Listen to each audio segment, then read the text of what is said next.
va à peu près les gens? Tout le monde est prêt. C'est bon pour cette caméra? On peut y aller? C'est les autres 300 tours. Écoutez, on m'avait dit que ce serait un mauvais moment, mais ça fait un bon moment. À partir du moment où la Bouta, la fédération a plaidé, on m'a laissé la justice faire son cours.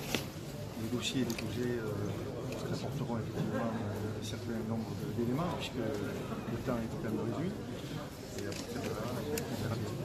Vous avez réfléchi à votre orgueil, ça vous a touché, qu'est-ce que vous en avez pensé? Ceux qui me connaissent peuvent avoir leur propre avis. Si mon orgueil était, comme on l'a dit, actuellement démesuré, je pense que je n'aurais pas vécu 40 ans dans ce milieu rugby, avoir franchi avec au moins 3 générations de joueurs certains obstacles. Et chacun juge comme il entend. Avez-vous senti les arguments cruels déplacés?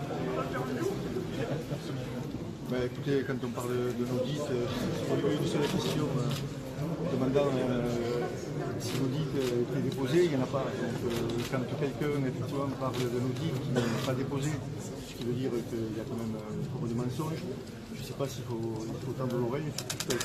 Vous avez encore une souffrance pour toi aujourd'hui? C'est encore une souffrance pour toi aujourd'hui?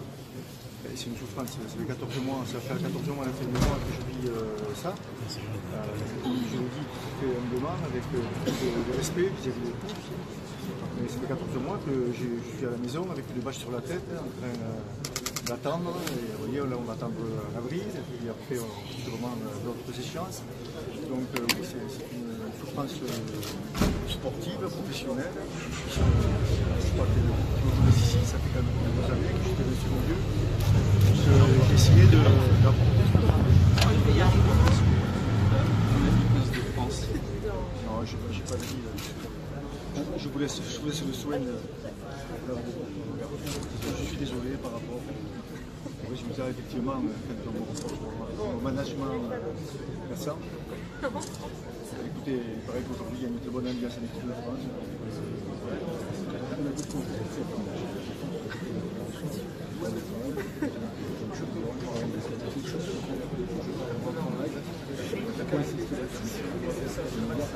Écoutez, s'il insiste là-dessus, c'est qu'il doit y avoir des compétences là-dessus. Je sais que d'analyser un match, effectivement, moi j'ai toujours préféré, c'est pas nouveau, voir plusieurs matchs consécutivement chez moi, déléguer un travail à tous mes collaborateurs, Yannick, Jean Dubois, Jean-Michel Rancourt, Gérald Bastide, Bedered, qui se déplaçaient puisqu'on avait maillé la France sur le rugby, qui se déplaçaient sur les terrains pendant que moi j'ai travaillé, et après ils avaient des comptes à me rendre, effectivement, et me les rendre. Voilà. Donc j'ai ma façon de voir les choses, j'ai ma façon de travailler, je pense qu'elle a quelque part porté ses fruits. Aujourd'hui il y en a une autre façon de travailler, vous avez pu juger de vous-même. Vous avez dit récemment que c'était le combat de votre vie. C'est ma fille qui m'a dit papa, c'est le combat de peut-être de ta vie. Je crois que vous avez bien compris que ce n'est qu'un combat professionnel et que le combat d'une vie, ça reste la santé pour tous. Voilà, nos enfants, nos petits-enfants, nos familles et nos amis. C'est un combat professionnel, oui, auquel je n'étais pas préparé, puisque quand ça m'est tombé dessus, j'avais 63 ans, c'est jamais facile pour n'importe quel individu, que ce soit. Quand ça vous tombe dessus, et surtout sans avoir de raison valable pour vous écarter, avec quand même tout ce qui s'est passé tout le long de ce mandat d'un an, qui était comme contraire à la première année que j'avais vécue, c'est vrai que je vis très mal. Est-ce que vous pensez que la rivalité, peut-être l'inimitié que vous avez entretenue avec Bernard Laporte a plombé dès le départ votre situation? Je ne sais pas, il faudrait poser la question à lui, moi, à partir du moment où... C'est vrai que j'avais entendu, on a d'ailleurs des positions en ce sens, comme quoi il devait m'écarter dès son arrivée. C'est vrai qu'il a changé la vie un peu plus tard. Ça, je veux dire, tout le monde l'a vu. Hein. Vous, les gens de la presse, en avaient assez parlé. Donc, c'est vrai qu'à partir du moment où je m'étais engagé avec eux, je m'étais engagé avec une totale loyauté. Maintenant, écoutez, si travailler. C'est vrai qu'aujourd'hui, ce respect-là, il est quand même loin. Ni Bernard Laporte ni Serge Chimon étaient présents en audience. Comment vous interprétez ces absences? Eh bien, écoutez, je crois qu'au rendez-vous de conciliation, Prud'homme, Maître Aguera n'était pas non plus. Il s'était représenté, donc je ne sais pas s'il nous a respecté ce jour-là. C'est pas beaucoup de respect. Aujourd'hui, il n'était pas là. Parce qu'il s'était sûrement pensé être bien représenté. Je crois qu'il y avait Sébastien Conchy, il me semble, l'avoir vu, de la fédération, mais leur avocat, donc il n'y a rien à dire là-dessus. Je crois qu'actuellement, ils ont quand même d'autres choses à faire et leur réflexion doit être ailleurs. Ils avaient annoncé une surprise, il me semble qu'à la période. Ils avaient annoncé dans les médias une surprise de commission d'invité. Écoutez, j'en sais rien, je n'ai pas de commentaires à faire sur les surprises, parce que c'est vrai que les prud'hommes, ça reste quelque chose de très sérieux.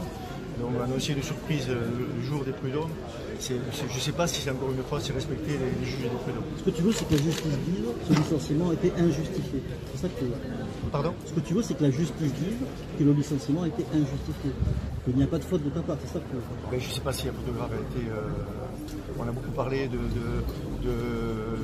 contrat à durée déterminée, j'ai pas eu l'impression qu'on parle réellement de la faute. Hein. La faute, on m'a dit oui, il travaillait de cette manière-là, mais je pense que Maître Nougaroulis a été très clair dessus. Nous avons un dossier avec des dépositions, avec énormément d'éléments qui démontrent effectivement que ce qu'on me reproche, en fait, qu'on ne trouve rien, eh bien, ces éléments sont démontés. Donc, moi, je leur laisse le soin de trouver la photographe. Parce qu'on vous l'a dit, il a désobéi. La plaidoirie tout à l'heure, il a désobéi à ses hiérarchies. Serge Chimon, en l'occurrence. Oui. Ouais, mais c'est Serge Chimon qui le dit. Donc, c'est Serge Chimon qui dit qu'il y a une audite et que je n'ai pas donné d'éléments. Le problème, c'est est-ce qu'on peut faire confiance à Serge Chimon? Récemment, il me semble avoir lu qu'il était plus payé que ce qu'il méritait. Il me semble avoir lu. Mais ils ne s'en sont pas rendus compte. Alors, vous savez, encore une fois, tout ce qu'on dit me fait sourire. Juste, on a parlé de ta désobéissance. On a remis en question aujourd'hui notre probité. Est-ce qu'aujourd'hui, tu sors de là plus blessé que tu l'étais en arrivant par les mots que tu as entendus? Plus blessé, non, parce que je pense que je suis énormément. Plus, non, parce qu'on m'avait quand même, Julie et Laurent Nougaroulis m'avaient vraiment préparé, ainsi que mes enfants et ma famille. Donc non, je m'attendais à ce que l'avocat cherche à trouver des moyens d'attirer l'attention de la Cour, en fait, du moins, des juges. Mais effectivement, j'en ressors, mais je vais écouter un petit peu ce que vont me dire mes conseils, mais c'est vrai que d'entendre une série de mensonges comme ça a été le cas, objectivement, c'est pas facile quand on a donné 40 ans de sa vie. Dire que je suis quelqu'un d'orgueilleux, encore une fois, oui, ça me touche.